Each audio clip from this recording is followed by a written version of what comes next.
E hoje nós vamos completar a parte de regressão logística.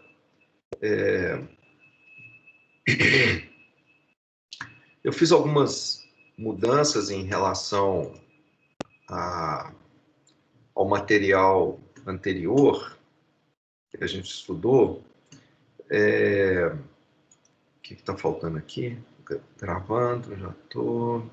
Compartilhei.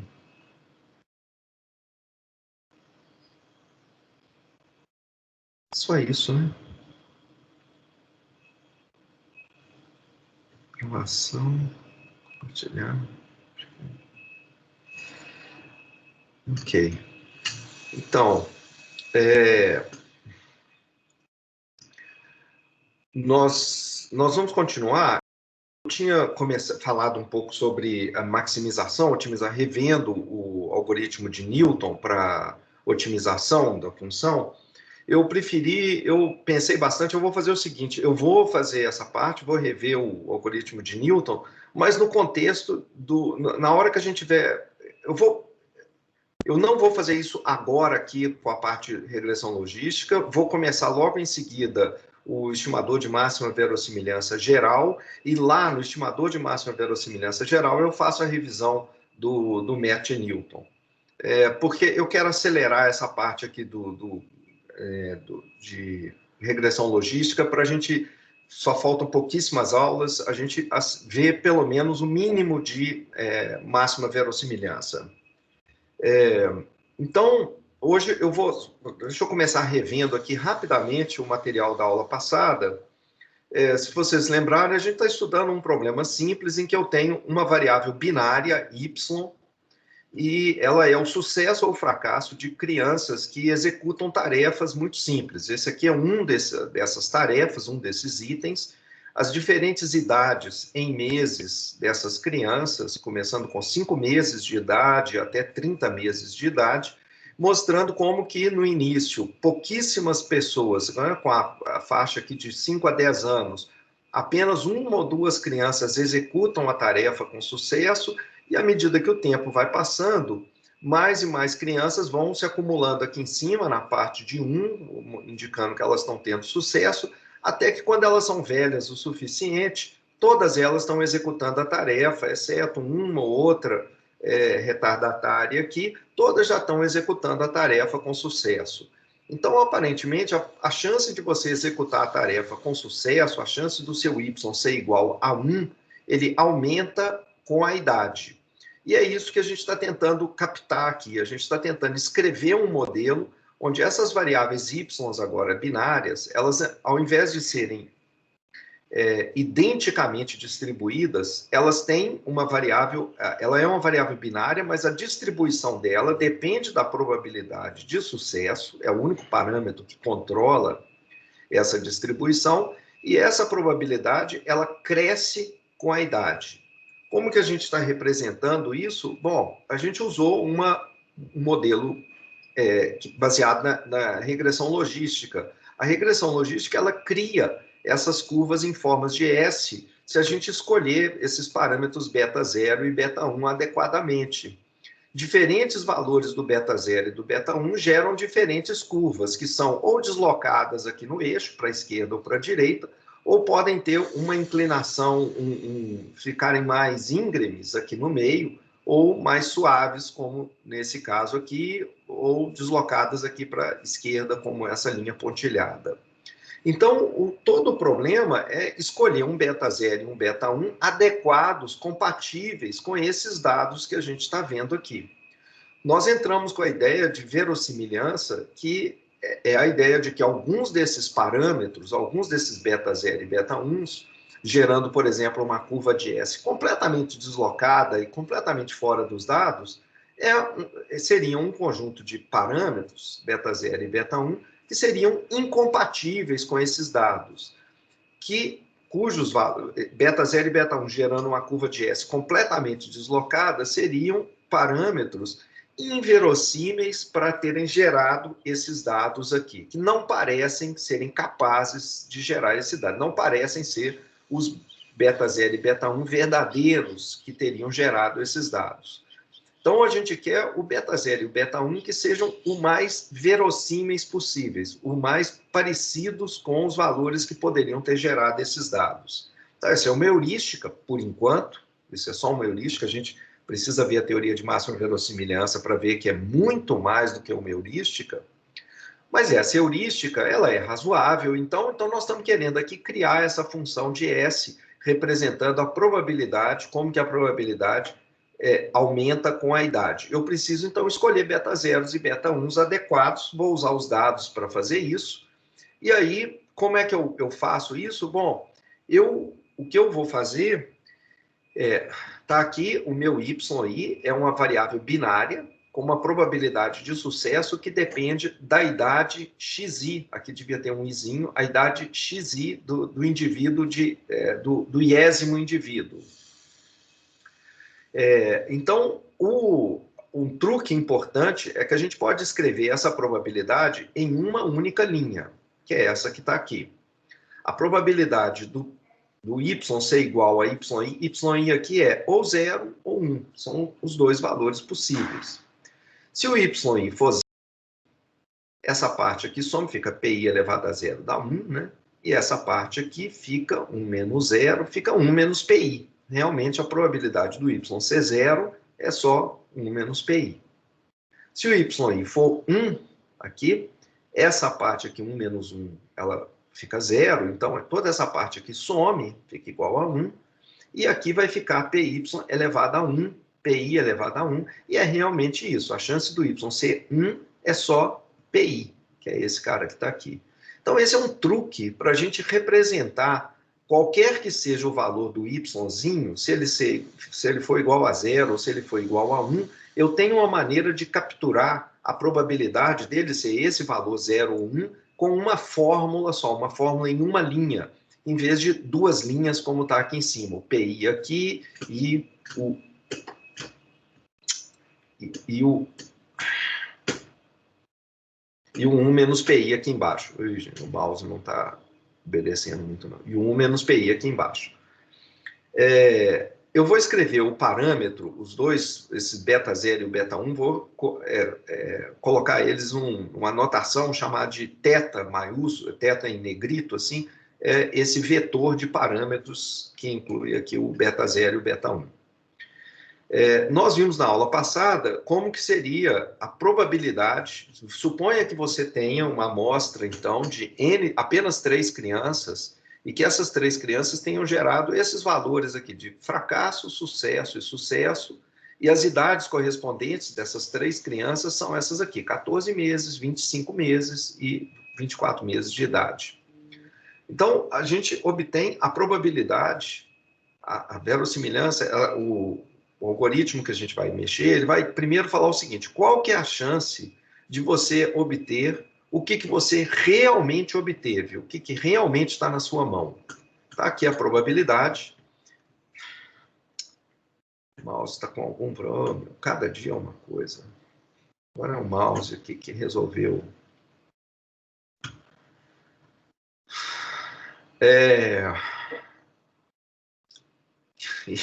E nesse Mac aqui, se esse mouse parar, pifar, ferrou. Então,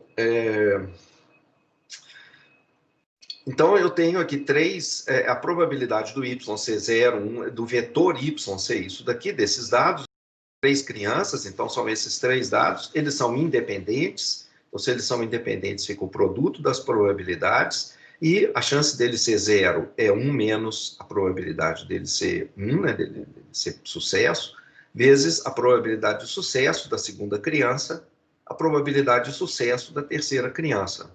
Então, substituindo cada um desses PIs aqui pela expressão baseada na função logística, supondo que ela tem um coeficiente beta 0 e um coeficiente beta 1, a gente encontra no final uma função, uma expressão que depende desse valor beta 0 e do valor beta 1.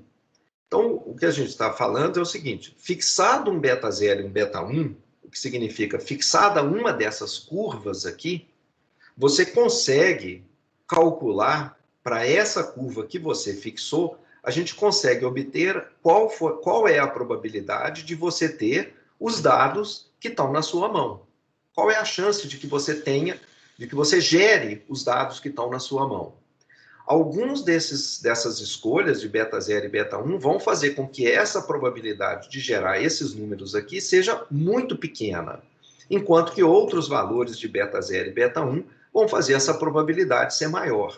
E vai existir um beta 0 e um beta 1 que torna essa probabilidade a maior possível.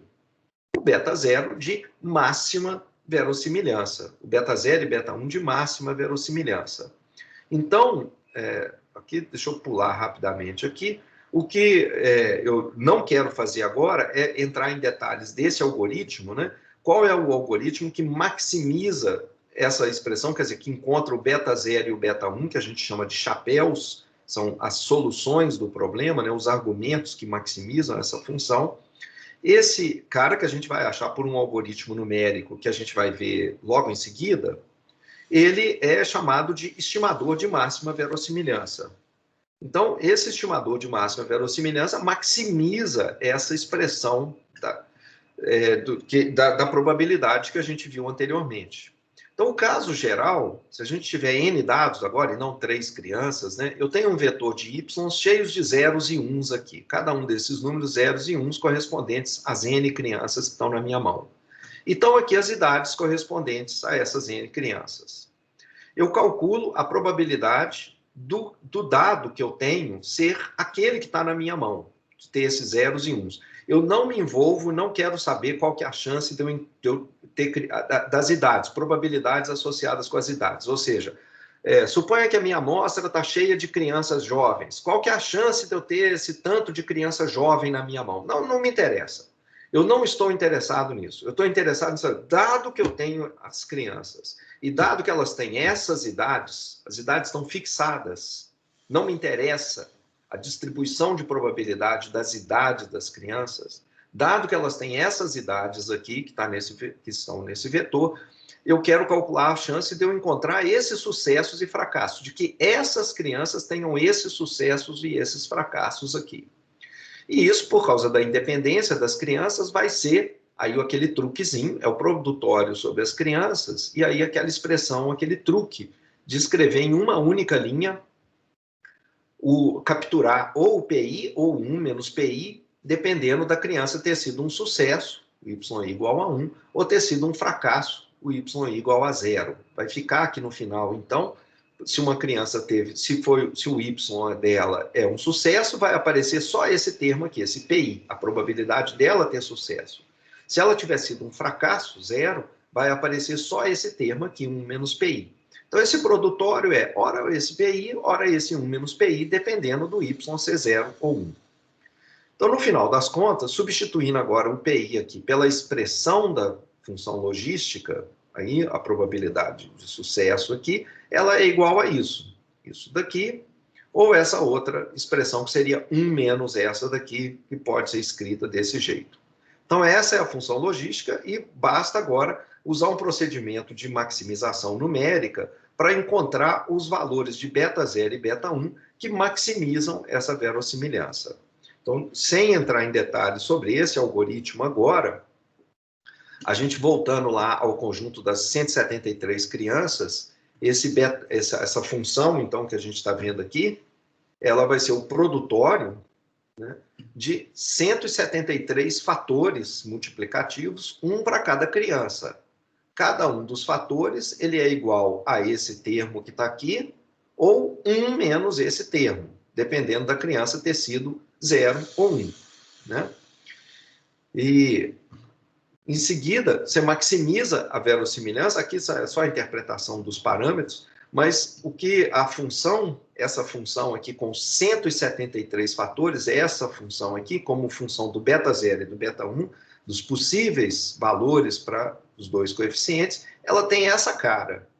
Então, claramente, alguns desses valores, dessas possibilidades para beta 0 e beta 1, como aqui, onde está essa mãozinha, ou aqui, onde está essa mãozinha, tem a chance de se o valor verdadeiro, beta 0 e beta 1, forem esses valores nessa região, você está com uma amostra em mãos que é quase impossível de ser gerada por esses valores que você está escolhendo para o beta 0 e para o beta 1.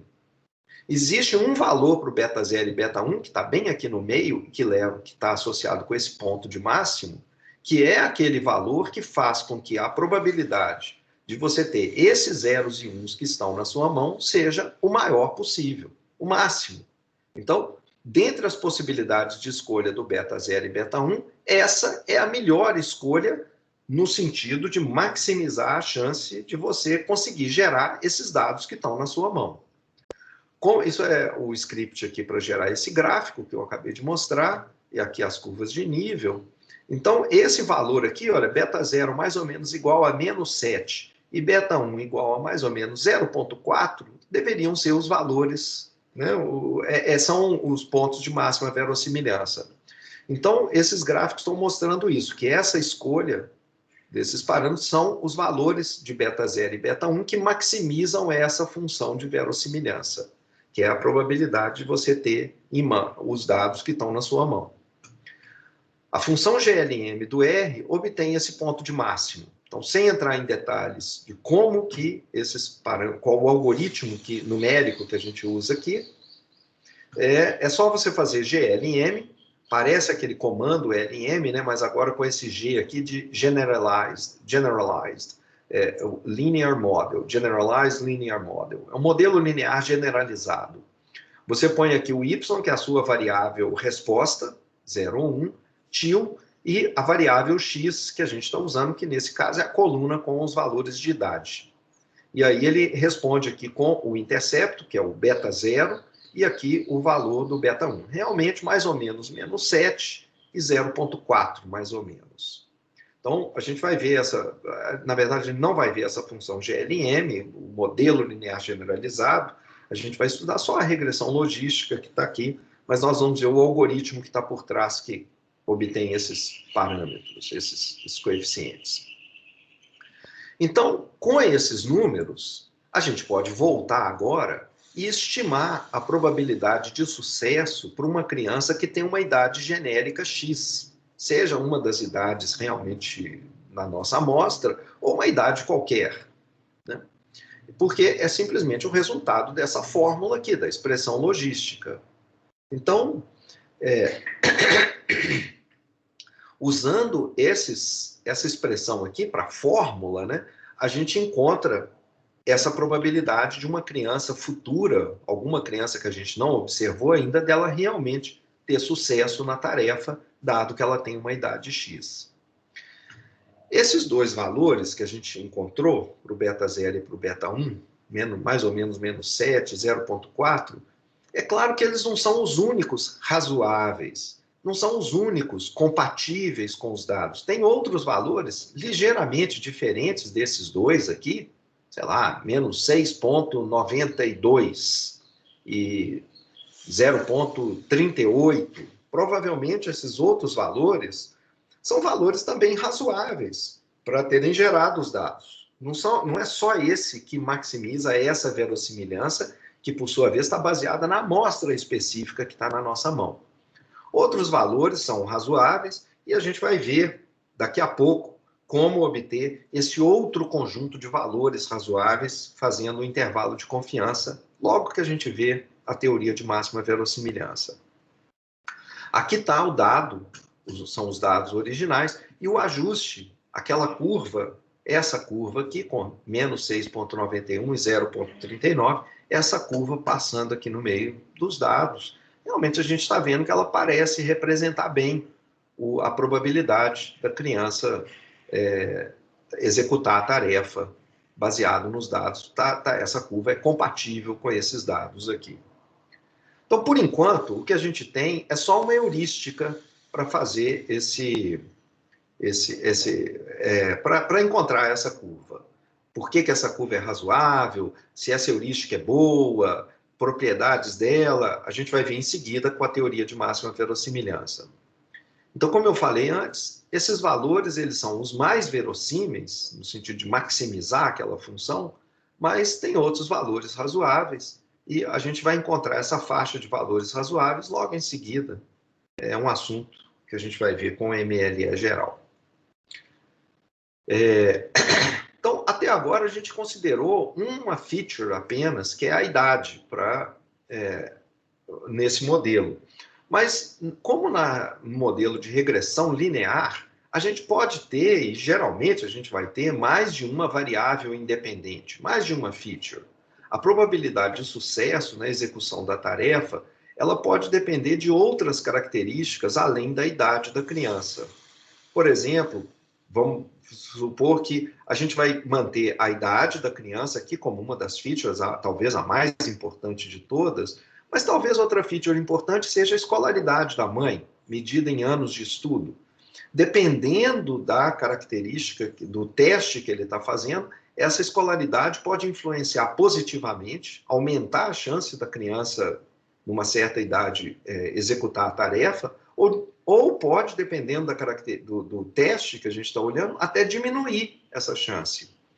Por exemplo, alguns dos testes são testes de movimentação, chama de, acho que movimento grosseiro, uma coisa assim, eu esqueci agora exatamente o termo, mas se mães com escolaridade menor têm mais filhos, que por sua vez interagem mais com as crianças mais jovens, e que, por sua vez, brincam mais na rua, brincam mais sozinhos, pode ser que essas crianças adquiram agilidade motora mais rapidamente do que crianças com mães com escolaridade muito avançada, que têm muito poucos filhos, os filhos ficam mais trancafiados em casa e com menos possibilidade de atividade física.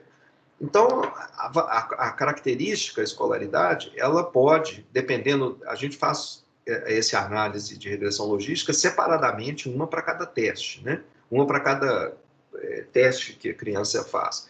Dependendo do teste, se for coordenação motora, pode ser que a escolaridade tenha um certo tipo de influência, negativo. Enquanto que outros testes, talvez, o teste de colocar... Você tem uma caixinha, um cubo, que tem um buraquinho de quadrado, tem um buraquinho triangular, tem um buraquinho circular, e a criança tem que enfiar os bloquinhos com as devidas formas geométricas lá dentro. Pode ser que, nesse caso, a escolaridade da mãe, quanto maior a escolaridade da mãe, maior a probabilidade da criança executar mais depressa, né, executar a tarefa. Então, aqui a influência poderia ser positiva. E podia ter, talvez, dependendo do tipo de teste que está sendo feito, também ter uma influência de sexo. Pode ser que meninos tenham a tendência a executar um certo tipo de teste mais depressa, e talvez meninas tenham a tendência de executar o teste mais depressa, né, dependendo do teste, pode ter uma influência. Ou pode ser que o sexo da criança não tenha nenhuma influência. O fato é que a gente pode incorporar essas variáveis facilmente no modelo de regressão logística. E como é que a gente faz isso? Vamos imaginar que a gente tem 3 variáveis, essas 3 que eu mostrei anteriormente. Então, para cada criança, a iésima criança, a gente mede 3 features: idade, escolaridade da mãe e sexo da criança. Então, e para deixar mais explícito essa dependência, eu vou escrever agora que esse PI, que é a probabilidade de sucesso, é a probabilidade do XI-C1, dado que o vetor de características da criança, agora isso aqui é só para criança I, tá, gente? Não tem as outras crianças. O vetor X aqui é para uma criança, é esse vetor X aqui. Porque a gente faz esse cálculo dessa probabilidade, como elas são independentes, as crianças, esse cálculo de probabilidade é feito separadamente, né, para cada criança. Então, essa é a probabilidade de sucesso da criança I, da iésima criança, condicionado nos valores das suas variáveis independentes. A gente imagina que o PI cresce com o aumento da idade, o PI pode, talvez, crescer também com o aumento da escolaridade, e também pode crescer ou decrescer, talvez, com o sexo da criança. O que a gente vai fazer, imitando o modelo de regressão linear, com resposta gaussiana, a gente vai criar uma função linear dessas variáveis independentes. Eu vou multiplicar cada uma das variáveis por um coeficiente desconhecido, e que eu estou querendo aprender a partir dos dados, esses betas aqui, um para cada uma delas, criando, então, um índice para a criança. Esse índice, o que eu estou imaginando é que esse índice, que eu vou chamar de preditor linear, ele vai tentar predizer se a criança, se a probabilidade de sucesso dela aumenta ou diminui, né, à medida que eu vario esses x1, x2 e x3 aqui. É uma maneira simples, talvez meio tosca, de fazer essa modelagem. A gente já vai ver formas um pouco mais sofisticadas de criar, de fazer essas variáveis influenciar, talvez de forma não linear, a probabilidade. Mas, por enquanto, se eu imaginar, então, que ela tem simplesmente um efeito monótono, né? Quanto maior a idade, mais sucesso a criança tem na execução da tarefa. Quanto maior a escolaridade, maior o sucesso, maior a chance de ter sucesso. E o sexo aqui, que é 0 ou 1, é uma binária, se passar de 0 para 1, o efeito talvez seja de diminuir. Então, esse beta 3 é negativo. Se essa variável x3 ela aumenta, passa de 0 para 1, passa do sexo feminino para o sexo masculino, a chance de execução da tarefa diminui, porque o beta 3 é negativo. Mas como que essa probabilidade vai aumentar ou diminuir em função desse preditor linear? Bom, o problema é passar desse preditor linear para a probabilidade de sucesso, que é essa daqui. A gente está imaginando que quando esse preditor aumenta em função das variáveis x1, x2 e x3, essa probabilidade ela pode também crescer ou talvez diminuir sistematicamente. Quer dizer, a ideia é a seguinte: vamos supor que quanto maior o valor do eta, esse preditor linear, maior a chance de sucesso. Ou seja, quanto maior, porque o beta 1 é positivo, quanto maior a idade, quanto maior a escolaridade e quanto mais próximo, quanto mais zero, né, é o sexo, maior a escolaridade, maior o eta. E, por sua vez, maior essa probabilidade aqui. Então, eu preciso agora fazer com que essa probabilidade ela varie em função do x através dessa função eta. O x impacta a probabilidade como uma função, simplesmente através desse eta aqui. Então, eu quero que a probabilidade de sucesso ela cresça ou diminua suavemente como função desse número eta que a gente vai calcular coletando as informações das diferentes variáveis. E esse, o modelo logístico, então, o que ele faz é o seguinte: essa probabilidade ela é a função logística, onde antes entrava o beta 0 e o beta 1, agora entra o eta i aqui, esse preditor linear, que é essa combinação aqui. Simplesmente isso. E essa combinação é essa função matricial aqui, essa operação matricial. O vetor de características x deitado, né, transposto, deitado, e esse vetor beta em pé. Então aparece de novo uma operação matricial aqui. A gente pode representar graficamente esse modelo, mesmo tendo várias variáveis, falando o seguinte: eu vou colocar aqui nesse eixo o meu eta, o valor do eta. E agora aqui nesse eixo vertical, a probabilidade de sucesso como função desse preditor linear. A gente chama de preditor linear, mas essa curva aqui ela não é linear, não é uma linha reta não, tá, gente? Ele chama de preditor linear porque ele combina linearmente as features. É por isso que tem esse nome preditor linear. Mas a ideia, então, é que eu quero que essa minha probabilidade ela varie com essa combinação linear dessas características aqui. E ela varia como? Bom, através de uma função logística. Agora, o argumento da função logística é exatamente essa combinação linear eta. Como é que a gente obtém, por exemplo, a probabilidade do YC1 de ter sucesso próxima de 1? Quando que a gente tem? Bom, a gente vai ter o Y próximo de 1 quando o eta estiver aqui, ó, quando o preditor linear tiver um valor grande, 4, por aí. Bom, quando que o preditor linear vai ter um valor próximo de 4? Olha, a gente pode ter, vamos supor que o eta seja essa, né, vamos dar valores específicos aqui para o beta 1, beta 2, beta 3, ó, positivo, positivo. Aqui o efeito de sexo também é positivo, tá? Então, passar de 0 para 1 aumentou a chance. Então, esse aqui é o preditor linear. Observa que várias combinações diferentes de x1, x2, x3 levam ao mesmo valor do preditor linear.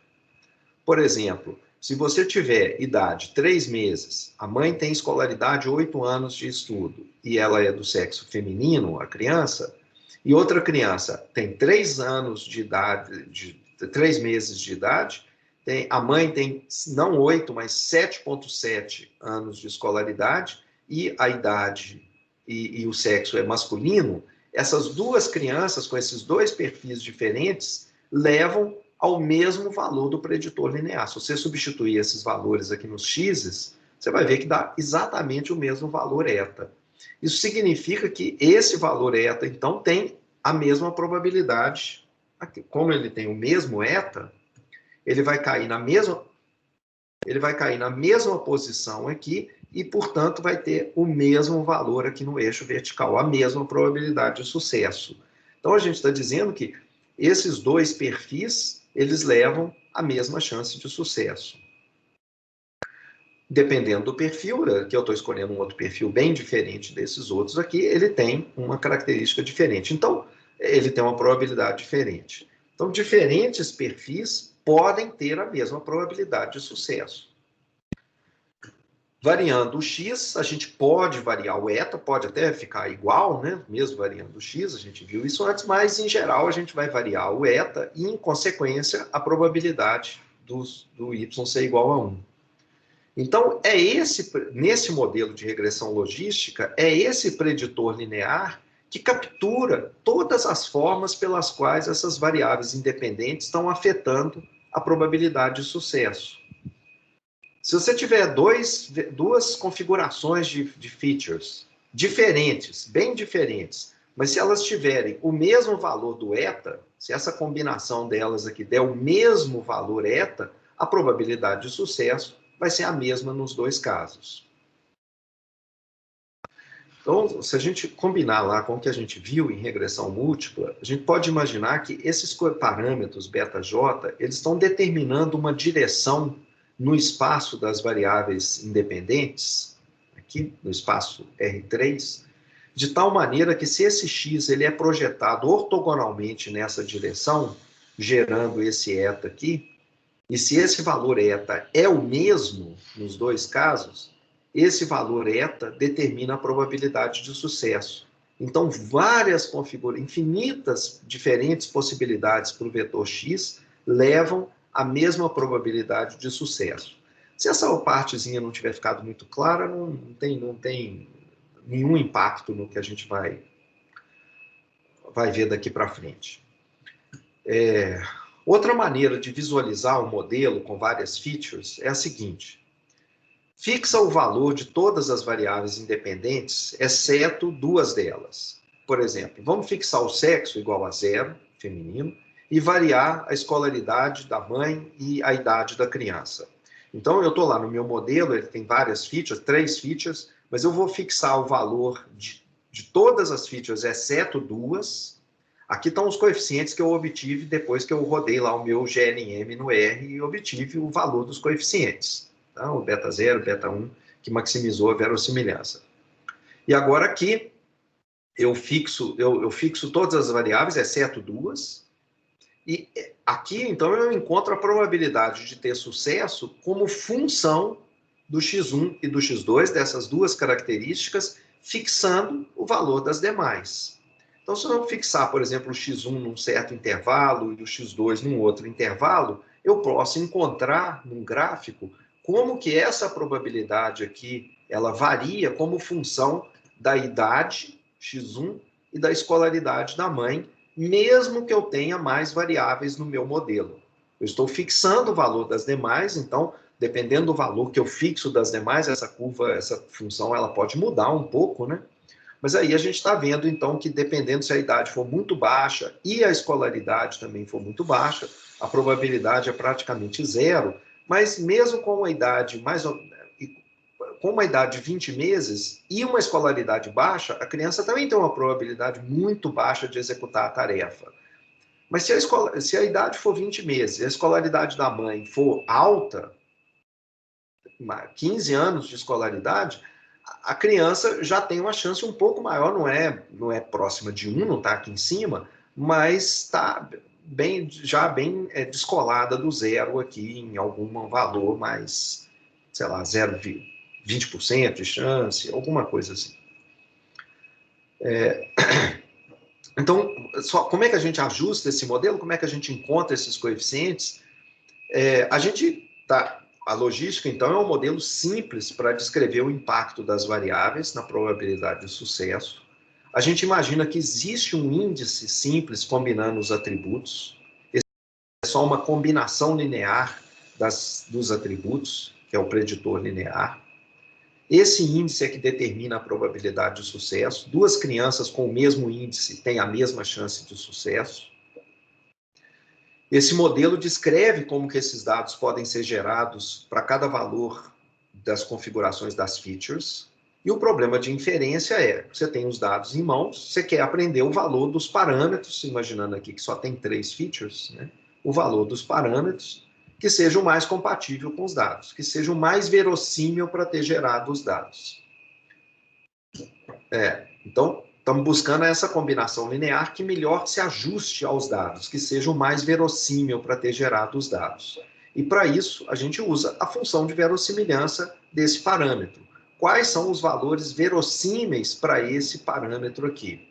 Nós calculamos a função L do vetor beta aqui, que é a probabilidade de observar os dados que a gente tem em mãos, as 173 crianças, os sucessos e fracassos, tendo aqui os atributos de cada uma das crianças. Os 3 atributos, idade, escolaridade da mãe e sexo da criança 1, a mesma coisa para a criança 2. Essa probabilidade pode ser obtida simplesmente fazendo o produto sobre as 173 crianças, que vai dar essa função que está aqui, de novo, o truque de representar tudo em uma única linha, com yi e 1 menos yi aqui. A gente encontra a função de verossimilhança do modelo logístico. Nessa expressão, cada um desses P's aqui é a função logística, então, em função do preditor linear. Está aqui o beta que a gente está querendo descobrir. Esses são parâmetros desconhecidos que a gente quer obter. Essa é a função essa função é a probabilidade do evento que realmente aconteceu. Eu não quero calcular a probabilidade de outros eventos, só de ocorrer isso que aconteceu aqui na minha mão. E o objetivo é encontrar o beta que maximiza esse L beta. Então, não é a função de probabilidade, usualmente, ela é obtida, ela é expressa para calcular diferentes eventos. A chance disso acontecer, daquilo outro acontecer, dessa outra coisa acontecer, eu não estou interessado nisso. Já aconteceu o evento. É esse que está na minha mão. Eu quero calcular como que esse evento que está na minha mão, ele tem mais chance ou menos chance de acontecer em função desse parâmetro beta. Então, eu quero obter olhar para essa probabilidade da ocorrência dele como uma função do beta.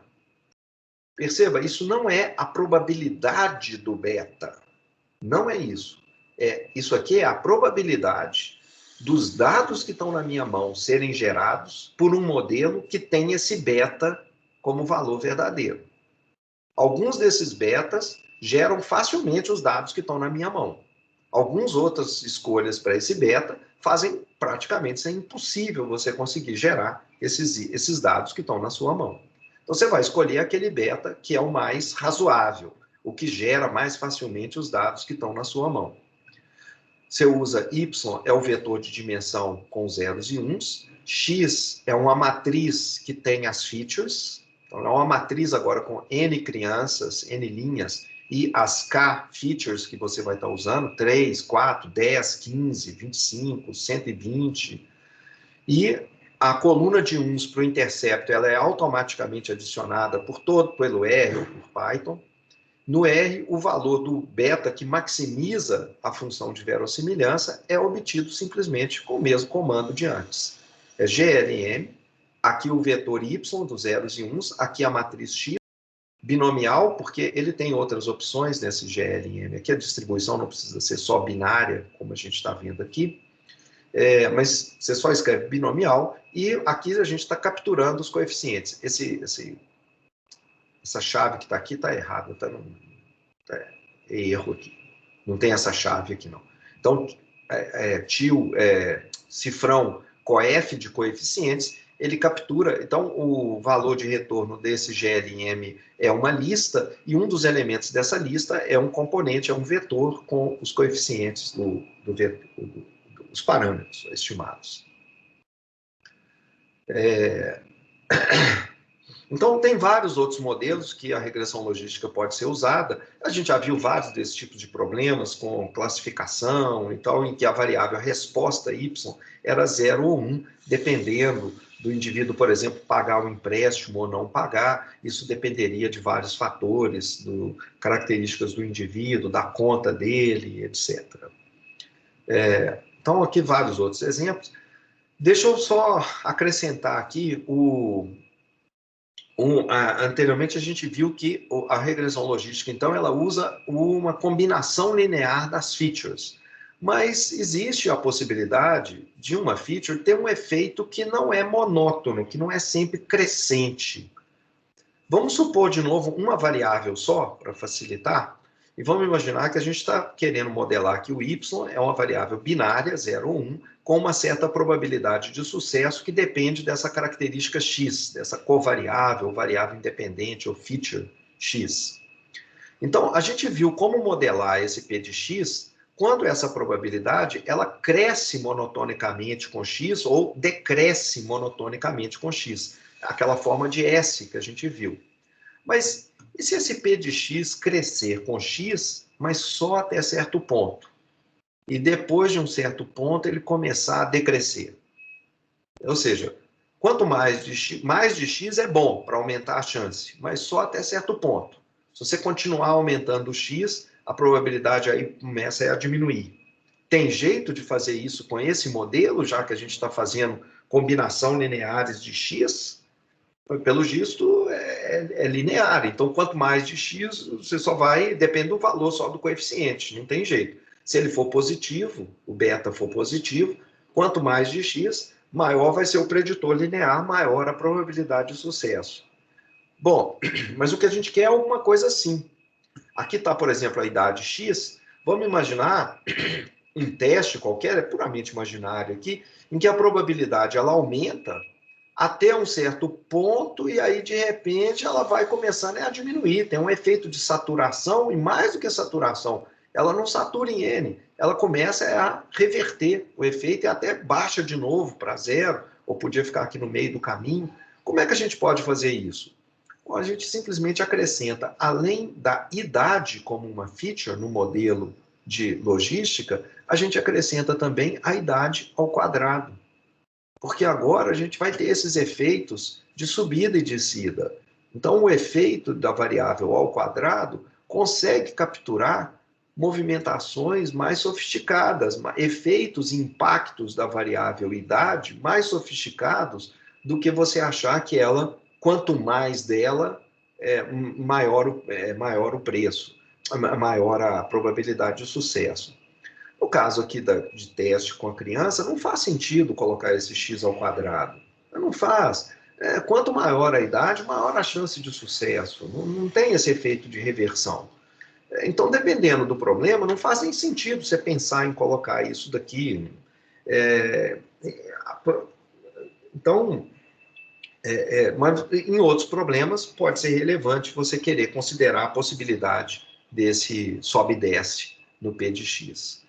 E como é que a gente aprende esse modelo? A gente já viu isso, olha, então vamos supor que estão aqui os dados, né? O y está aqui, zeros e uns, a idade está aqui, e claramente tem um efeito que não foi aqui no zero, depois de um certo ponto começou a aparecer muito zero de novo. Então, para capturar isso, a gente vai ajustar esse modelo, e para fazer isso em R, é uma coisa simples, já vou falar em seguida. Então, a gente nada impede que a gente coloque polinômios em x no modelo. Geralmente a gente põe só o polinômio de segunda ordem de x, tá? Para não colocar muito mais variáveis. Mas Geralmente é isso que a gente faz. Suponha que a gente tenha duas variáveis, sei lá, idade da criança e escolaridade da mãe. Você pode pensar, então, em efeitos sofisticados e até meio perversos dessas variáveis, ampliando o seu modelo, fazendo com que a variável binária ela tenha, seja 0 ou 1, com uma probabilidade que depende apenas dessas duas features, mas ela depende agora, o preditor linear depende de toda essa combinação aqui. Então, o efeito de idade, linear de idade, um efeito de possivelmente parabólico de idade, então fazendo ela descer de novo, um efeito de linear de escolaridade e um efeito parabólico de escolaridade. Tudo isso daqui pode ser escrito na forma matricial. Você coleta o vetor x assim como uma linha, essas aqui são as features agora, as duas features que a gente fez, e essas transformações da feature aqui são os... E aqui o vetor beta, que agora foi ampliado, porque além dos dois coeficientes lineares de idade e escolaridade, a gente tem também um efeito parabólico de idade e de escolaridade.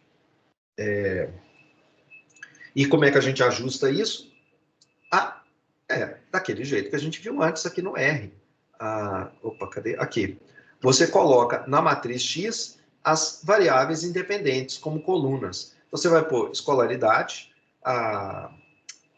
idade da criança, escolaridade, vai colocar também idade ao quadrado, vai colocar uma coluna com as escolaridades ao quadrado e vai passar isso nesse comando glm aqui. Tem uma sintaxe um pouco mais sofisticada para você nem precisar ter o trabalho de gerar esses quadrados dentro do R. Mas aí depende do que você está usando, Python, R, para você ver essa sintaxe. Isso a gente vai ver lá nos exercícios, vai rodar um modelo simples, colocando esses termos polinomiais aqui. Gente, nós vamos voltar na regressão logística e no procedimento numérico logo que a gente terminar essa parte do estimador de máxima verossimilhança. Então, deixa eu entrar agora na parte de estimação de máxima verossimilhança genérica. Então, nós vimos esse exemplo de regressão logística onde apareceu essa função de verossimilhança como uma maneira da gente criar esse modelo. Mas, até agora, isso é só uma heurística. Nós vamos agora começar a ver como que essa ideia da logística, da verossimilhança, é muito, mas muito, muito mais ampla do que simplesmente uma heurística. E, para isso, eu vou voltar para um problema mais simples e, logo em seguida, ampliar. O modelo que a gente vai ver agora, de novo, é uma coisa aplicada. É a seguinte. Nós estamos considerando esse tipo de câncer aqui. Esse é um câncer no cérebro. E é o tipo mais agressivo de câncer no cérebro. Tem 4 tipos de câncer no cérebro. Esse daqui, o número 4, esse 4 que está aqui em números romanos, é o mais agressivo deles. O tempo de vida após o diagnóstico é bem curto. Geralmente é de 12 meses. Imagina que, usando o tratamento cirúrgico e terapêutico padrão, que você tem que ir lá, abrir o cérebro, tentar extrair o câncer, se ainda for possível extrair, né? E o tempo médio de sobrevida é de 12 meses. Porque o câncer sempre aparece novamente, tem uma recidiva, porque isso aqui, o câncer, ele é complicado, porque tem muita infiltração, é muito difícil você conseguir extrair completamente as células, todas as células cancerosas, sem danificar a pessoa, sem matá-la, né? E sem também deixar a pessoa inválida, tirar partes do cérebro que são fundamentais para a movimentação, por exemplo. Então, geralmente, pouco tempo depois, o câncer volta novamente e aí não tem mais jeito. Imagine que uma inovação médica, ela é criada e ela parece bastante promissora, mas ela é muito cara. Então, aqui, em tempos de cloroquina, isso vale a pena a gente sempre pensar como que um estudo médico decente ele é feito, né? Como não existe a certeza de que o novo tratamento seja realmente melhor do que o anterior, Existem também restrições éticas quanto à adoção indiscriminada desse tratamento. Tanto as seguradoras de saúde, quanto os pacientes e médicos envolvidos, eles precisam tomar uma decisão mais bem informada sobre a adoção do novo tratamento em substituição ao antigo.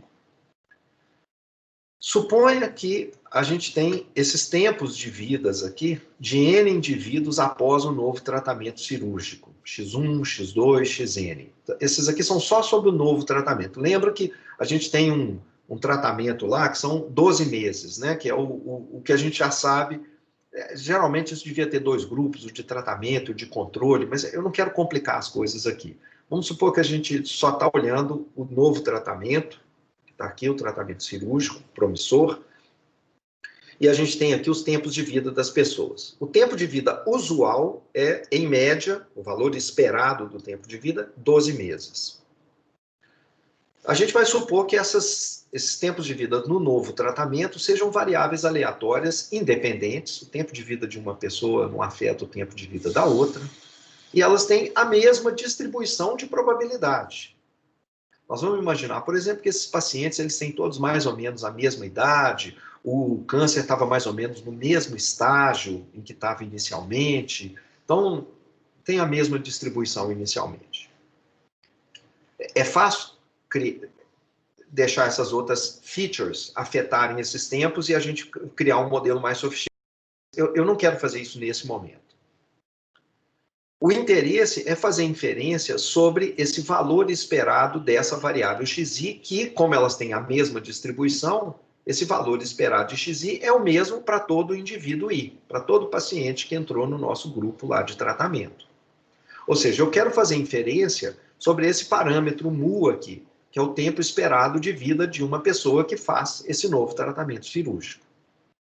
E claramente, se o mu for maior do que 12 meses, assim, razoavelmente maior do que 12 meses, o novo procedimento deveria ser considerado com atenção, devia realmente ser considerado. Se o mu for praticamente igual a 12, ou até menor do que 12, então esqueça o novo tratamento. Para decidir se o mu é maior que 12 ou não, é mais ou menos simples. O que você faz? Você vai estimar o mu a partir dos dados da amostra, calculando a média aritmética dos tempos de vida dessas pessoas que fizeram o tratamento. Se a amostra for grande, você sabe que esse x-barra ele é próximo desse mu. E aí é só você olhar, então, se esse x-barra é muito maior do que 12 ou não. Então, o que é esse x-barra? A gente sabe, pela lei dos grandes números, que esse x-barra vai convergir para o mu, né?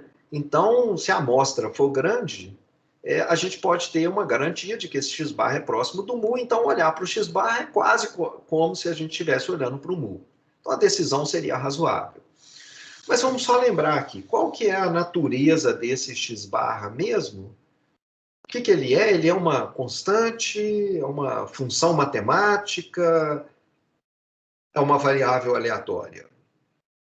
Bom, ele é uma variável aleatória. É uma média, é uma conta, né? Você somou as variáveis aleatórias que você tinha da tempo de vida das N pessoas e dividiu por N. Talvez esse cara já esteja próximo desse daqui, mas é um valor aleatório. Se você tiver uma amostra ligeiramente diferente, esse valor x-barra é diferente. Se você jogar fora um dos elementos que estão aqui na sua amostra, esse valor que você recalcula, ele é diferente do outro, né, do anterior, com todos. Pela lei dos grandes números, essas variáveis aleatórias, elas são... Não, né, aqui na lei dos grandes... O modelo que a gente está fazendo é que essas aqui são variáveis I e Ds, com uma certa média e uma certa variância. Tem a mesma distribuição, então tem a mesma média, a mesma variância. O x-barra é uma variável aleatória. Em cada amostra particular, ela fica instanciada num número. Alguns números mais prováveis que outros. Qual que é a esperança do x-barra? Essa variável aleatória? É o mu. Qual que é a variância do x-barra? É a variância das variáveis originais, da variância populacional, dividido por n. A gente já fez esses cálculos aqui várias vezes, né, nesse curso. E pela lei dos grandes números, se essas variáveis são I e Ds, a gente sabe que o x barra converge para o mu. Então, tomar a decisão baseado no mu é uma boa ideia. Ok. Para obter o x barra, eu preciso esperar que todos os indivíduos da amostra faleçam. Porque eu tenho que calcular o tempo de vida de cada um deles. E isso pode demorar um tempo longo. Geralmente, nesses procedimentos cirúrgicos novos, você não quer esperar um tempo gigantesco para que você tome a decisão. São, em geral, esses procedimentos, eles são feitos com dinheiro público, são estudos científicos que estão sendo feitos numa universidade, e geralmente você tem uma série de outros estudos competitivos. Tem o tempo e o dinheiro que você está gastando num estudo é o tempo e o dinheiro que você não está gastando em outro estudo que poderia estar sendo feito. Então, você não quer esperar eternamente. Bom, não tem que esperar uma eternidade, porque, eventualmente, todos, mesmo doentes ou não doentes, falecem, né? Mas o tempo pode ser longo. Por exemplo, vamos supor que o novo tratamento não é nem pior nem melhor do que o tratamento padrão. Então, ainda assim, não é difícil você encontrar que um dos indivíduos, por exemplo, dure mais de 36 meses depois de fazer esse novo tratamento. 36 meses são 3 anos. Numa amostra de 100 indivíduos, geralmente, graças a Deus, a gente não vai ter uma amostra gigantesca de indivíduos com aquele tipo de câncer e mais ou menos as mesmas características, né, para fazer o experimento. Então, a amostra geralmente ela é pequena nesses estudos médicos. Uma amostra com 100 indivíduos, 3 anos após o início do estudo, a gente ainda teria 10 pacientes ainda vivos e a gente não teria como calcular exatamente esse valor do x-barra, porque ainda estão faltando 10 números aqui para poder calcular. Bom, então, nem sempre é possível esperar tanto tempo. Tem diversos interessados na decisão, pacientes que estão esperando, esse novo tratamento é melhor ou pior? Né, alguém lá acabou de descobrir que está com esse câncer. Você quer mais tempo de vida? Talvez esse novo tratamento seja bom. As pessoas ficam desesperadas, os pacientes, os familiares. As seguradoras têm interesse nisso. O novo tratamento pode ser mais caro ou até mais barato do que o tratamento usual. Os médicos também, evidentemente. Então, tem muita gente interessada em saber logo o que tem que ser feito. Então, você precisa e quer tomar decisões, mesmo que talvez seja até sujeito a revisão posterior. Essas decisões precisam ser bem informadas, mas você não pode esperar tanto tempo pela coleta dos dados. A própria instituição que está financiando o estudo deu tempo, falou, olha, 2 anos, o estudo tem que acabar 2 anos depois de iniciado. Então, me deu o resultado. Na verdade, lembra que o estudo não começa imediatamente, deu o dinheiro, aí você tem que sair selecionando as pessoas que vão fazer parte da amostra. Tudo isso demora um tempo razoavelmente longo. Então, pode ser que, na verdade, você está aqui 3 anos depois do início, né, da oficialização de que está aqui o dinheiro para começar o experimento, você pode começar. 3 anos depois, na verdade, tem pessoas que estão há pouco tempo no estudo, entraram há pouco tempo, porque elas vão entrando na amostra à medida que o tempo vai passando. Então, tem pessoas que entraram há mais tempo, tem outras que entraram há pouco tempo e ainda estão vivas. É sempre possível de rever decisões errôneas, mas num dado momento, alguma decisão deve ser tomada. E, de preferência, uma decisão baseada nas evidências que estão disponíveis naquele momento. Uma solução muito comum nos experimentos bioestatísticos é tomar o que a gente chama de uma amostra censurada. A gente observa os pacientes, vamos imaginar, para simplificar aqui o caso, que todos os pacientes entraram no estudo ao mesmo tempo, tá? No mesmo instante. E eu tenho um tempo limite, tem um momento em que o alarme soa e a gente tem que interromper o estudo e tomar uma decisão naquele instante. E vamos supor que esse tempo são 18 meses depois do início. Então, a gente tem um bando de pessoas e aqueles que viverem mais do que o tempo limite, a gente simplesmente anota que o evento, que é o falecimento deles pelo câncer, não aconteceu. Isso é, a amostra ela é composta das variáveis aleatórias y1 até yn, onde o yi é igual ao tempo de vida xi, se o xi for menor que 18. Se a pessoa realmente faleceu antes dos 18 meses, a gente anota isso.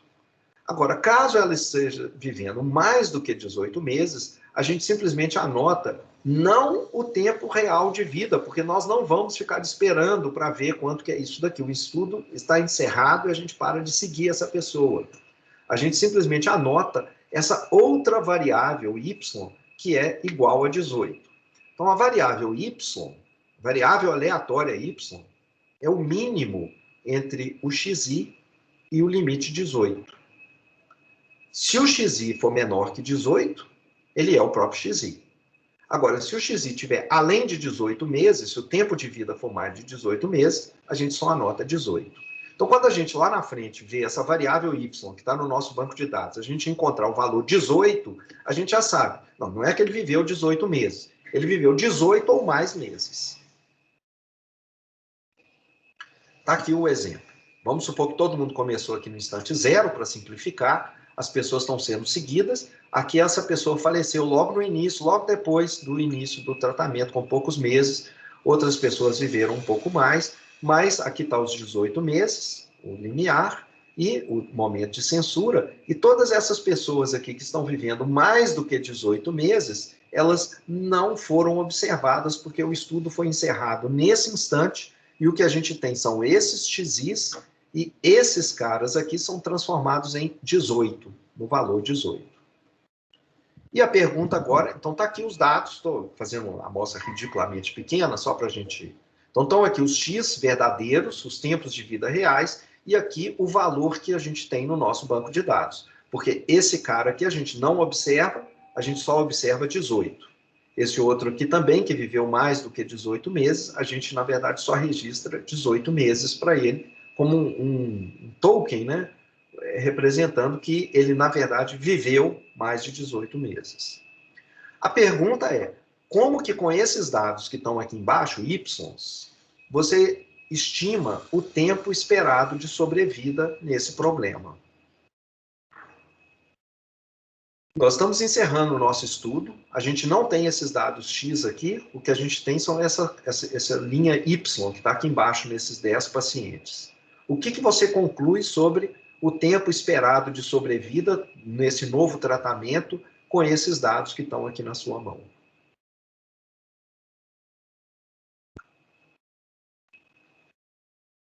Quando os dados não eram censurados, a gente simplesmente tomava a média aritmética das variáveis, x, dos tempos reais de vida.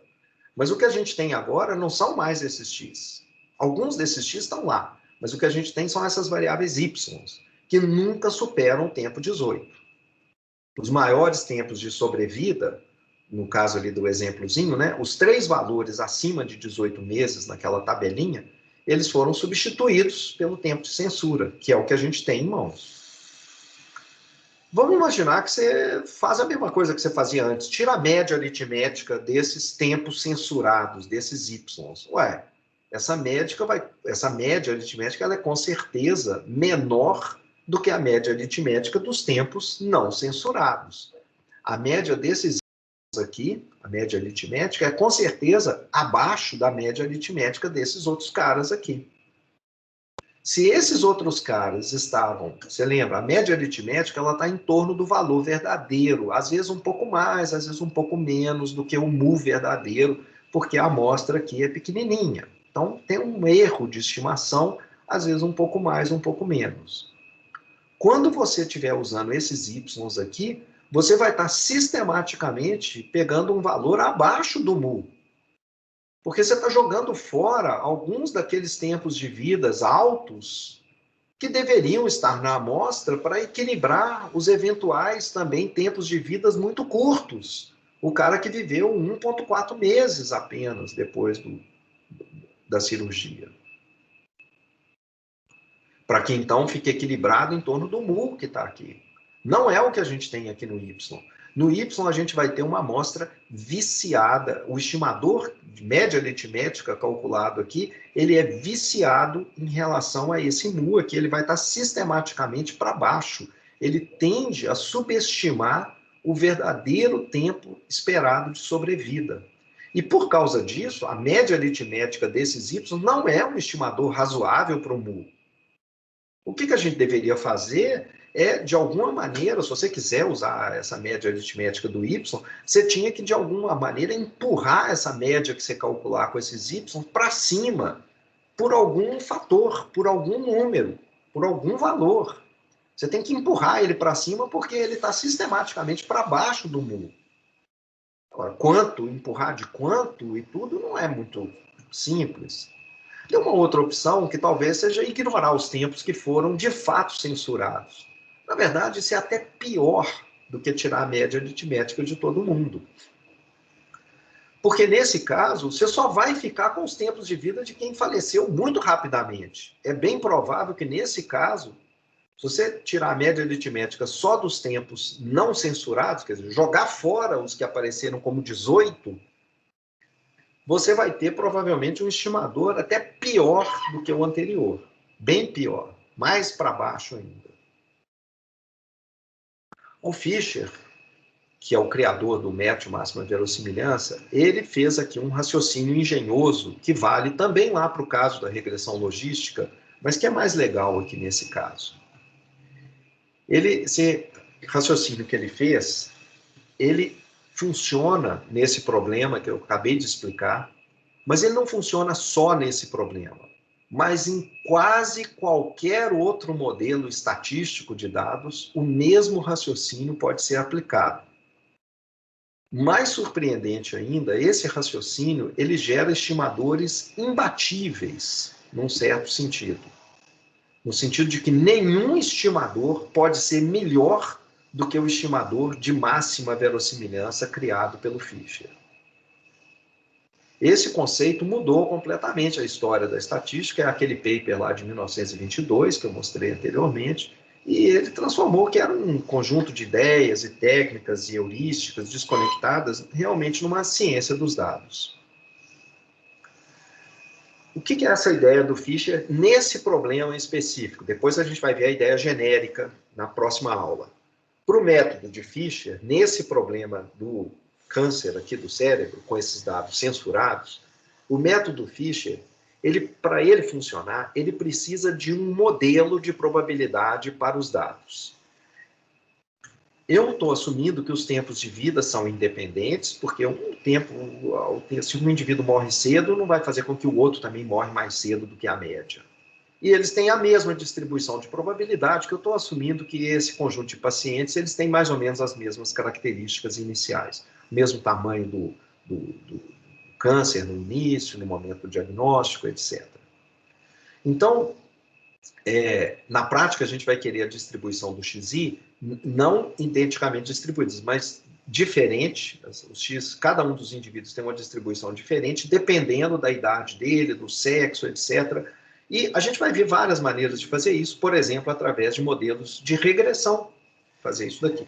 Mas nesse momento, eu vou assumir que os pacientes são idênticos com relação a todas as características que poderiam afetar a distribuição de XI, ou seja, eles têm a mesma idade, mesmo sexo, mesmo estágio. Então, as variáveis eu estou assumindo que são I e Ds. Então, nesse modelo, nesse problema aqui mais simplificado, vamos tentar resolver o problema. E para explicar o método do Fischer, a gente precisa de um modelo para o XI, um modelo de probabilidade. E o modelo vai ser, nesse caso aqui, eu vou assumir que os dados têm uma distribuição exponencial com o parâmetro lambda. Se vocês lembrarem, a distribuição exponencial, ela tem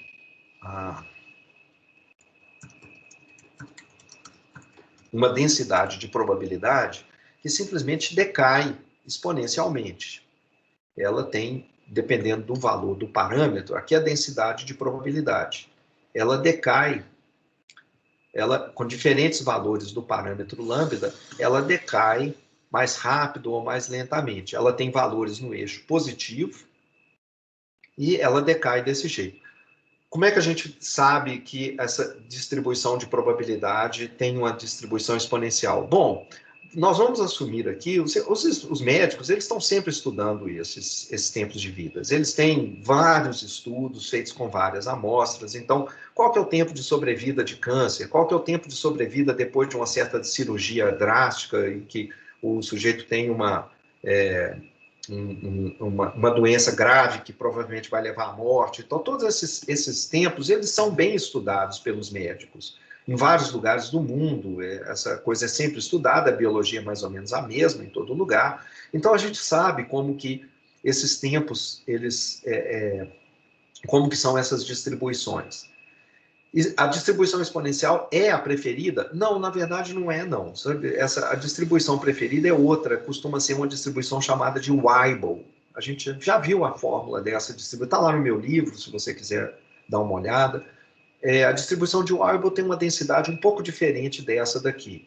Mas a distribuição de Weibull, ela tem dois parâmetros associados com ela, e nessa aulinha muito simples que eu estou fazendo, de introdução básica ao método de máxima verossimilhança, eu quero uma distribuição que dependa só de um parâmetro para tornar a maximização rápida, simples, fácil de ser visualizada.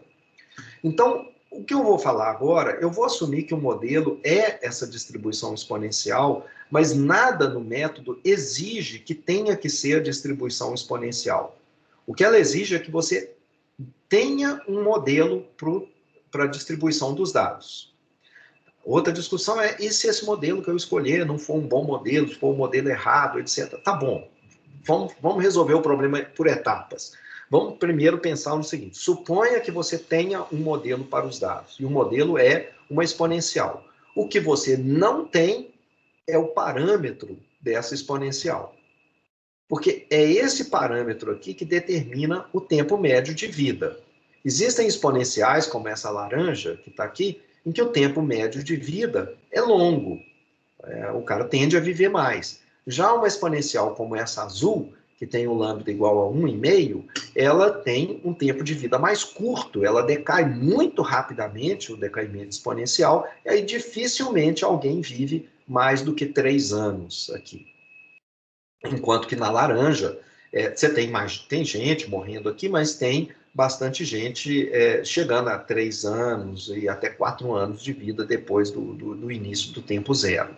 Então, não estou dizendo que tem que ser essa distribuição, eu só estou usando essa distribuição nesse instante por dar o cálculo e a explicação do que eu vou fazer. Outras distribuições mais complicadas, elas simplesmente vão ter mais parâmetros associados com elas.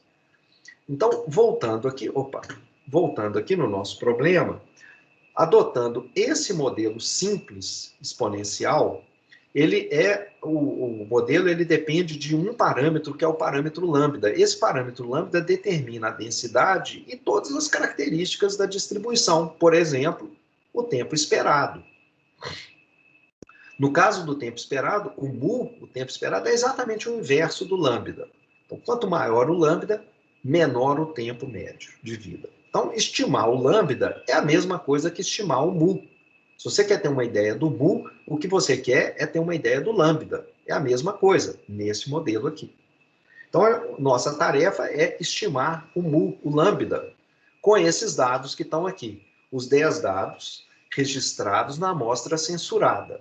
Eu agora vou colocar o dado que foi censurado, 18, só para deixar bem, você nunca esquecer que esse número 18 que está aqui, na verdade, significa que o tempo de vida do sujeito é maior do que 18. Maior ou igual a 18. Enquanto que esses outros números que estão aqui são realmente o tempo de vida deles. Bom, alguns valores para o parâmetro lambda, que é o parâmetro da exponencial, não são compatíveis com esses dados observados. Alguns valores de lambda não são verossímeis para gerar esses dados aqui através do modelo exponencial, modelo de variável aleatória exponencial. Por exemplo, se você escolher um lambda igual a 100, significa que você está dizendo que o valor esperado, que é 1 sobre lambda, né? O valor esperado é 1,01, quer dizer, 1/100º de ano, 3 dias. Esse é o tempo médio de vida depois. Se olhar os dados aqui, que estão em meses, você vê que não é razoável, né? Não está bom. Não é? Aliás, o tempo é meses, né? Então, 100 meses aqui, desculpe, tá, gente? Lambda seria... A escala é meses, né? Então, 100, isso aqui seria 1/100º de mês. 1/100º de mês. Isso significa horas. Apenas poucas... Em média, as pessoas viveriam apenas poucas horas depois do procedimento cirúrgico. Não faz o menor sentido. As pessoas estão vivendo vários meses aqui, alguns meses. Do mesmo modo, se você escolher um outro lambda bem contrário, vamos escolher agora, em vez de lambda igual a 100, escolher lambda igual a 0,01, que significa que o tempo médio de vida seria o inverso, seriam 100 meses. Não, olha, 100 meses também não é razoável, não é verossímil, não parece ser verdade, não pode ser. Se tiver algum valor realmente gerando esses dados, não é lambda igual a 100. Então, esses valores extremos para o lambda são facilmente descartados. O Fischer, então, ele procurou pensar num princípio lógico para a gente usar para descartar esses valores extremos. O que a gente está usando para descartar esses valores extremos? Vamos fixar um valor para esse parâmetro lambda e calcular a chance de observar a amostra que está aqui na nossa mão. Essa amostra aqui. Nós vamos falar o seguinte: suponha que um certo valor qualquer de lambda é o valor verdadeiro. Qual que é a chance de eu ter essa amostra que está aqui na minha mão? E claro que o que eu quero é escolher um lambda que faça com que a chance de ter isso que está aqui na minha mão seja um valor razoável. Eu vou escolher um lambda que vai tornar essa chance a maior possível. Então, por exemplo, o primeiro elemento da amostra foi um tempo de vida de 4,6. Então, como a variável aleatória ela é contínua, eu sei que eu não tenho a probabilidade de gerar um número exato de uma variável contínua é zero. Né? Todo valor x, a probabilidade é exatamente zero, mas não por um pequeno intervalo. Então, eu pego um pequeno intervalo em torno desses 4,6 meses, um deltinha aqui genérico, bem pequenininho. Então, eu estou fazendo aqui 4,6 mais ou menos delta sobre 2. E como 4,6 está até longe da região de censura, que é 18 meses, eu estou sabendo que esse y que eu estou olhando é realmente o tempo de vida real do sujeito. Ele realmente viveu 4,6. Então, qual que é a probabilidade da variável que eu registro para essa primeira pessoa estar na região 4,6, mais ou menos alguma coisa? Como ele está longe dos 18 meses, isso é a probabilidade de um indivíduo, o tempo real de vida do indivíduo, ser mais ou menos 4,6 mais ou menos delta sobre 2. Isso vai ser a área debaixo da curva da densidade exponencial. Então, deixa eu ver se está aqui. Não.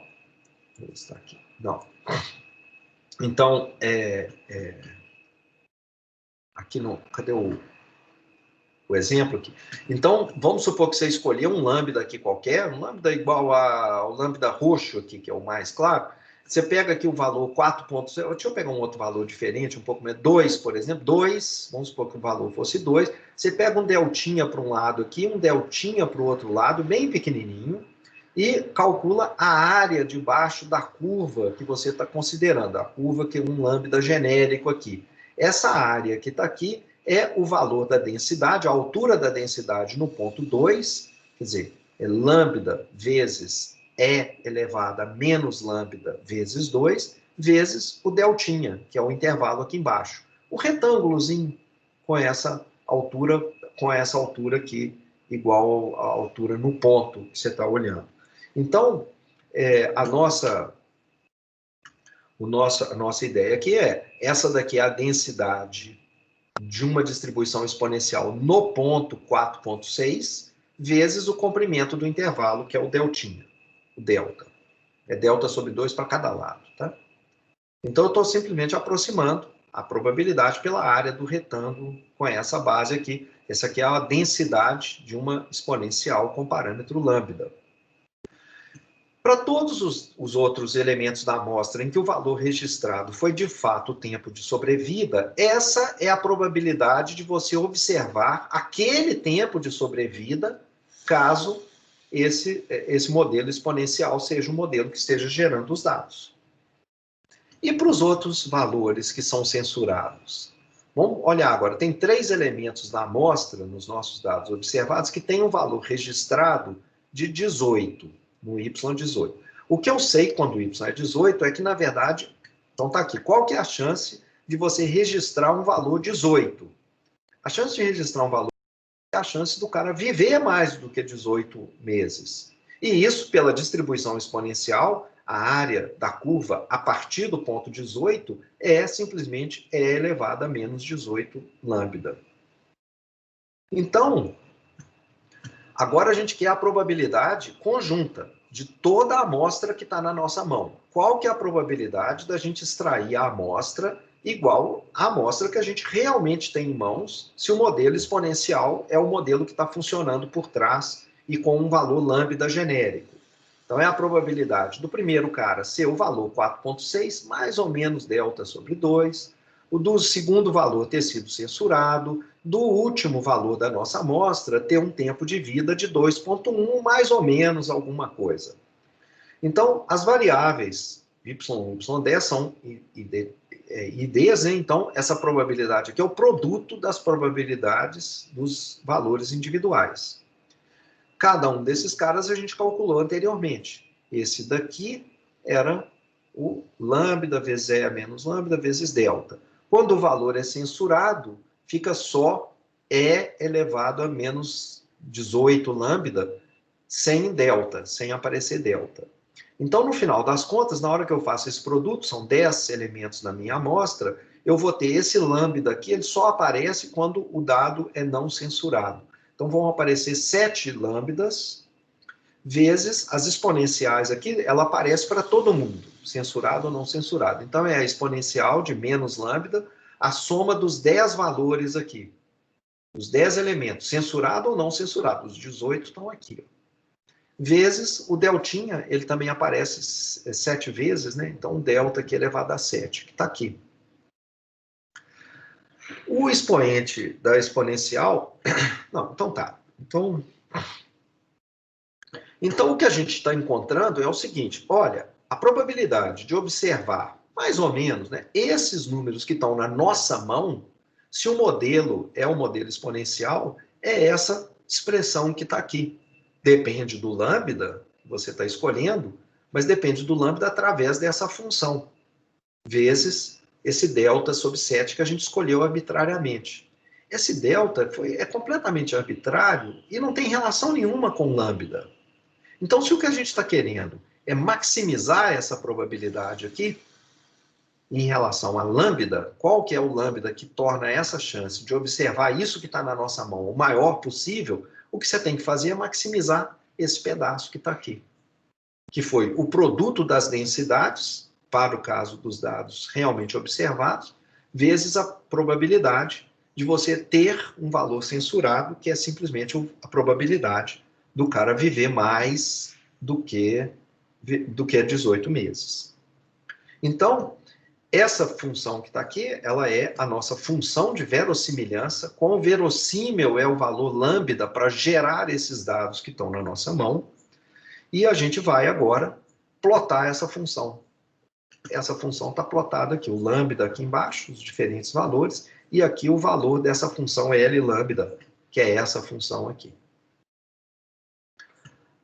Então, o que a gente está observando? Se isso daqui é a verossimilhança de gerar aqueles dados, você observa que alguns valores do lambda são praticamente zero, enquanto que outros valores de lambda fazem com que essa probabilidade seja relativamente grande.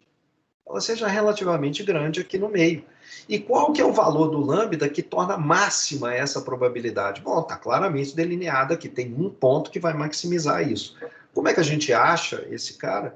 A gente deriva essa função L lambda igual a zero e resolve. Se isso puder ser resolvido, você acha um valor exato. Se não puder, você tem que achar um método numérico para encontrar um ponto de máximo da função.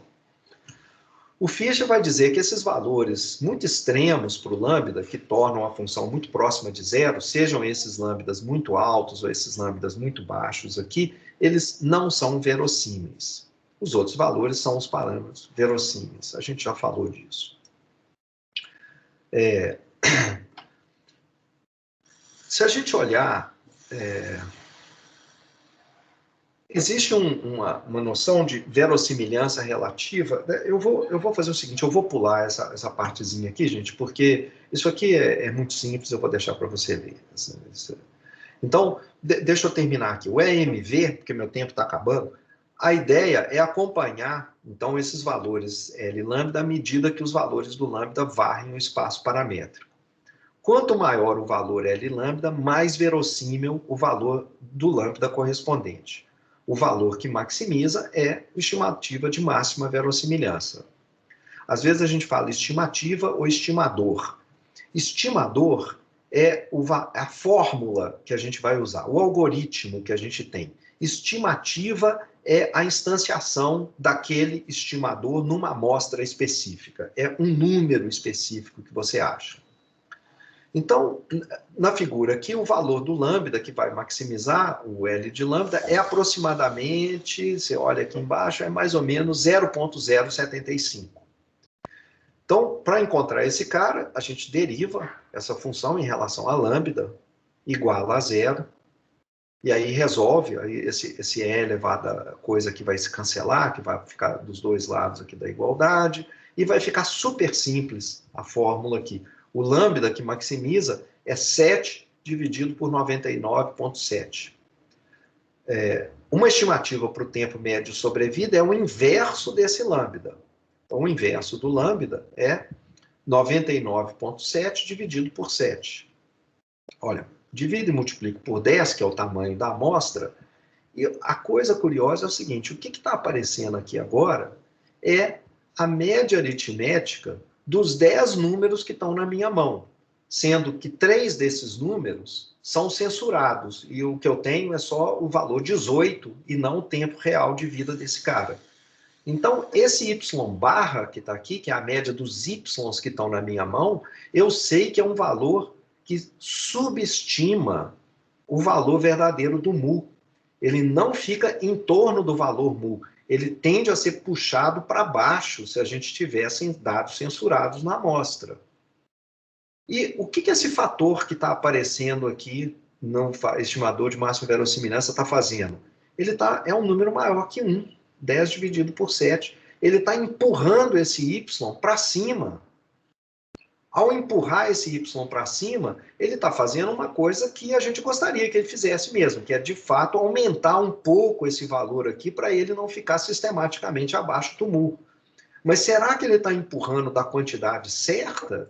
Será que esse cara aqui, esse resultado aqui, é realmente um estimador que fica um pouco em torno do mu? Às vezes um pouco mais, ou às vezes um pouco menos? Já vou explicar isso nos 10 minutos finais. Só para resumir, o que a gente fez? O que a gente está fazendo? Bom, esse aqui é o que eu acabei de explicar. Então, esse aqui é o caso geral, tá? Agora, em vez de considerar só esses números aqui, o 97 e tal, eu estou colocando a fórmula geral aqui para y e tal. Isso aqui é só vocês lerem, é só álgebra trivial. Então, o que é o método? Então, nós descobrimos, um método funcionou e gerou alguma coisa aqui para a gente que está até com um certo sentido intuitivo. É uma heurística, isso que a gente acabou de ver. Onde a gente não tinha nada, onde a gente estava num beco sem saída de como estimar. Se você tiver um modelo que pode gerar os dados, e o que está faltando é descobrir quais são os parâmetros que estão por trás desse modelo, que governam essa distribuição, a gente encontrou uma heurística para fazer isso. Esse método de máxima verossimilhança, ele não precisa ser aplicado só nessa situação do câncer. Ele pode ser aplicado em praticamente toda e qualquer situação de inferência em que os dados aleatórios sigam um certo modelo. Se a gente tiver um modelo de uma distribuição de probabilidade para os dados que dependem de parâmetros que eu não conheço, Por exemplo, o modelo de Deep Learning é um modelo assim. Os dados possuem uma distribuição de probabilidade que depende de um parâmetro desconhecido.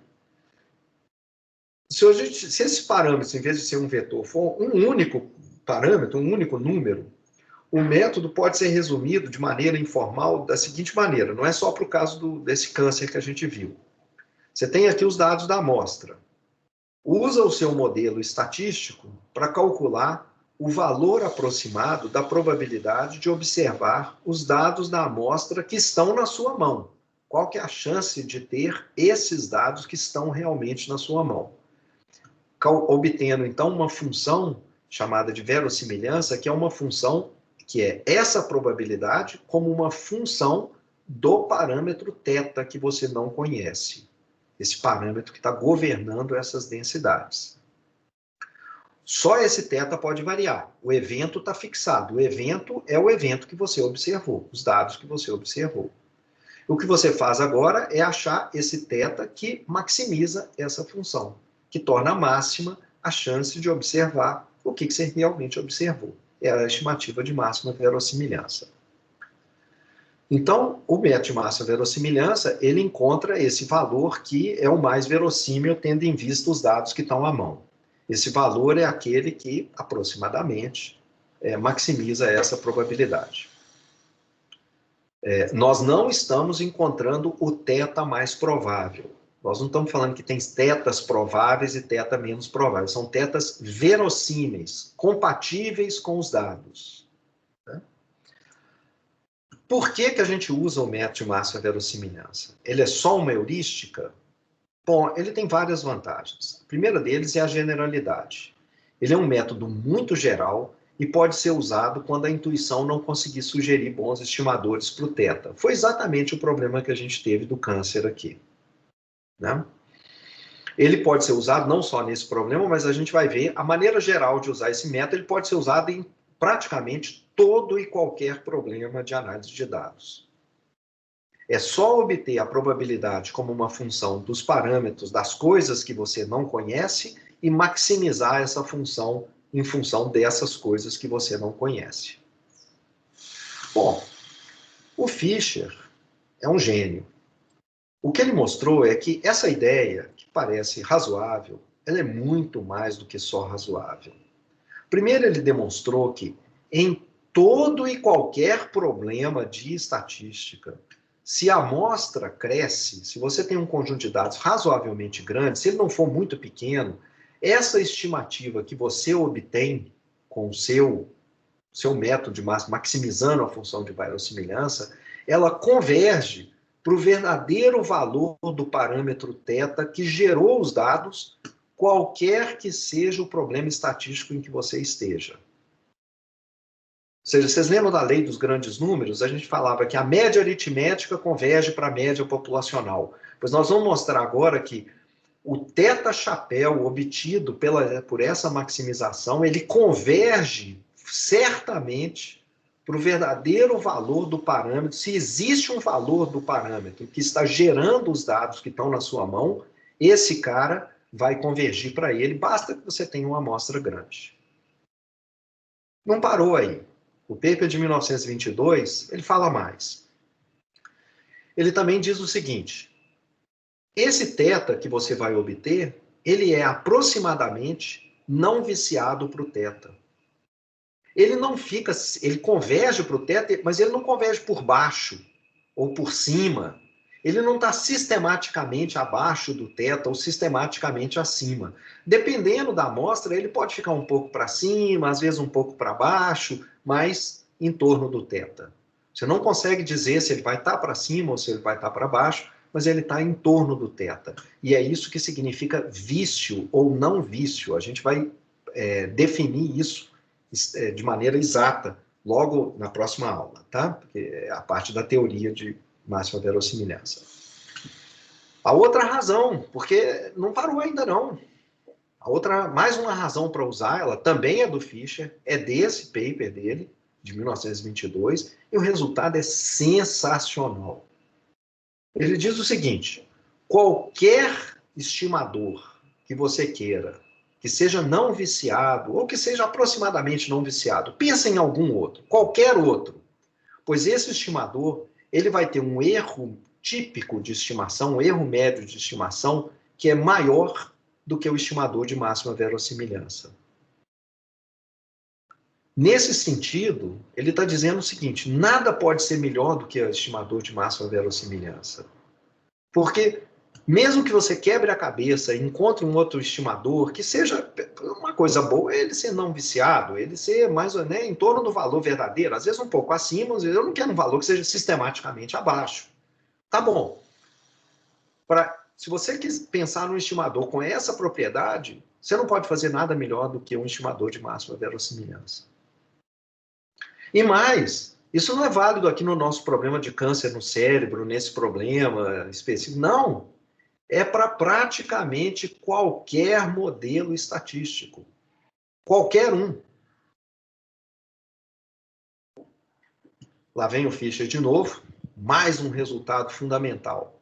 Esse estimador de máxima verossimilhança, igualzinho o x-barra é uma variável aleatória, o estimador de máxima verossimilhança, porque ele é baseado numa amostra de dados, ele também é uma variável aleatória.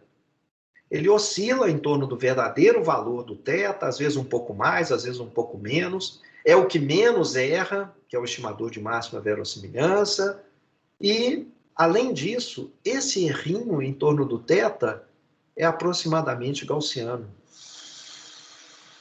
Não importa quão complicada seja a fórmula do θ, do estimador de máxima verossimilhança, não importa se você teve que encontrar ele numericamente, não importa se a gente está no modelo de regressão logística ou nesse problema de câncer, o estimador, os coeficientes betas que você vai encontrar, eles são aproximadamente gaussianos, e estão centrados em torno do verdadeiro valor do coeficiente que foi usado para gerar os dados, se é que existe um. E esse fato aqui, dessa distribuição gaussiana, é um fato fundamental para os intervalos de confiança e testes de hipótese. Então, gente, esse método de máxima verossimilhança, ele é o ó do Borogodó. Ele é um negócio incrível, é uma coisa... A gente não parou aí, nós não estamos parados em 1922. Graças a Deus, tem várias outras coisas que a gente fez desde então. Mas esse resultado é mais ou menos uma coisa tão fundamental quanto foram, sei lá, as ideias do Turing para dizer o que é os fundamentos teóricos de ciência da computação. O que significa realmente uma coisa ser computável, o que significa todos os limites, etc. Isso está nesse cara genial que viveu um pouco antes do Turing, né? Mas faleceu aí mais ou menos, acho que em 48, depois da Segunda Guerra Mundial. Mas é um paper fundamental, crucial, e mais, esses resultados nós não vamos ver só desse jeito genérico que eu falei aqui, não. Nós vamos ver na próxima aula exemplos de estimadores de máxima verossimilhança, tanto univariado quanto multivariado. Nós vamos voltar na regressão logística e ver o método de Newton como uma maneira de obter o máximo de massa, o estimador de máxima verossimilhança, e em particular no caso da regressão logística. E em seguida, vai ser, infelizmente, o grande finale aqui do nosso curso, porque não vai dar tempo de fazer mais nada. Nós vamos, esses resultados que eu estou apresentando aqui do Fischer, nós vamos ver a demonstração deles. Porque é simplesmente um fato incrível, que é difícil de alguém imaginar como que isso pode ser realmente demonstrado de maneira rigorosa, matematicamente, como que você pode ter um tão importante assim, tão interessante, tão abrangente, genérico, do ponto de vista de pensar sobre uma análise de dados. É isso que dá início, de fato, à teoria de ciência dos dados, e que você encontra em alguns livros que eu vou deixar depois indicado como referências bibliográficas para você ler, se quiser passar só do uso, né, das ferramentas, e passar a tentar entender realmente como que isso funciona, por que o que acontece aqui por trás dessas teorias. Bom, pessoal, por hoje é isso. A gente retoma na próxima aula.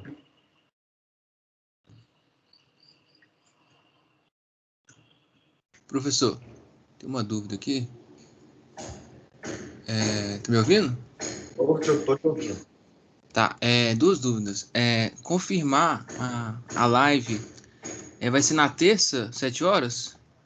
Aquela live da intercâmbio? Por enquanto, sim, mas eu confirmo de maneira definitiva hoje à tarde. Eu preciso ainda de uma resposta da Letícia, que dá a outra disciplina, para quem eu também prometi para os alunos. Eu tenho que ter certeza de que ela não vai estar dando aula sincronizada hoje. Eu tenho quase toda a certeza que ela não vai dar essa aula. Hoje não, desculpe, terça que vem. Tá? Mas eu confirmo hoje à tarde ainda com vocês. É porque eu não tive resposta dela ainda. Beleza. E sobre as notas parciais da lista e da prova, segunda prova, tem alguma previsão? Essas não vão sair hoje. Essa resposta é mais, eu vou gaguejar aqui. Não tenho uma previsão, prefiro não fazer mais uma previsão errada e que vai ser furada. Então, eu vou tentar agilizar, porque realmente a gente está muito próximo Deixa eu aproveitar. Então, eu vou tentar agilizar, tá? Fazer sem brincadeira. Eu sei que vocês devem estar ansiosos e realmente já passou do limite aí o que eu podia. Né? Tem que fornecer isso.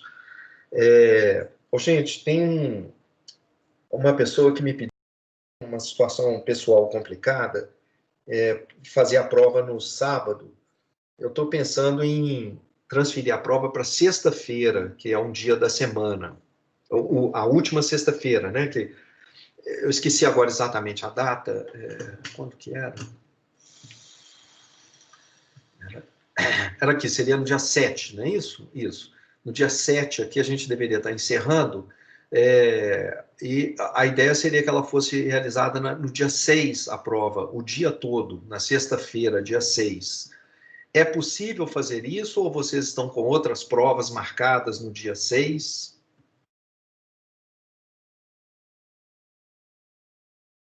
Eu acho que é possível, pelo menos para mim.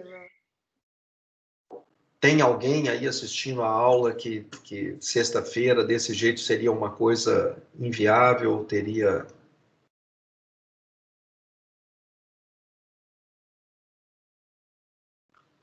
Ok.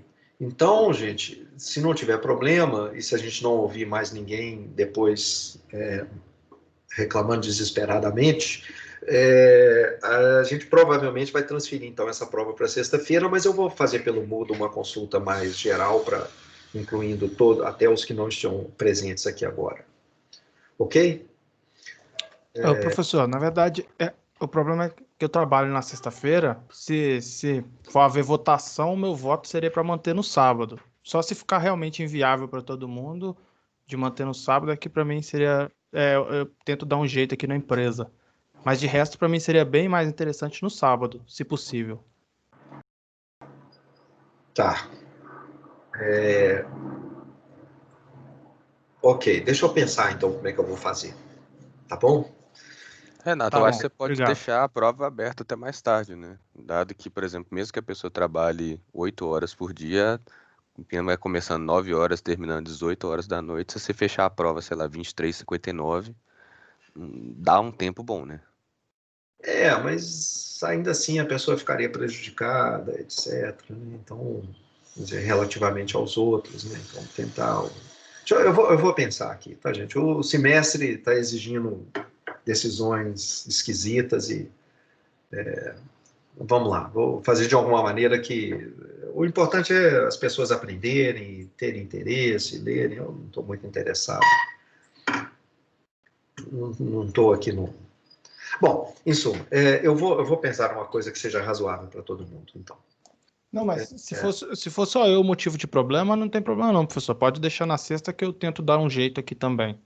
Assim, se ninguém mais aparecer com reclamação. Aí não tem problema não.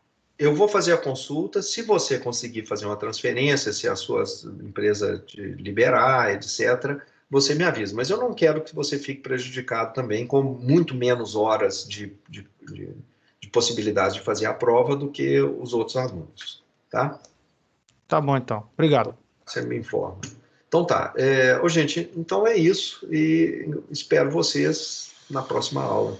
Estamos chegando no fim. Ok. Tá certo. Obrigado, Obrigado, professor. professor. Pô, professor, obrigado.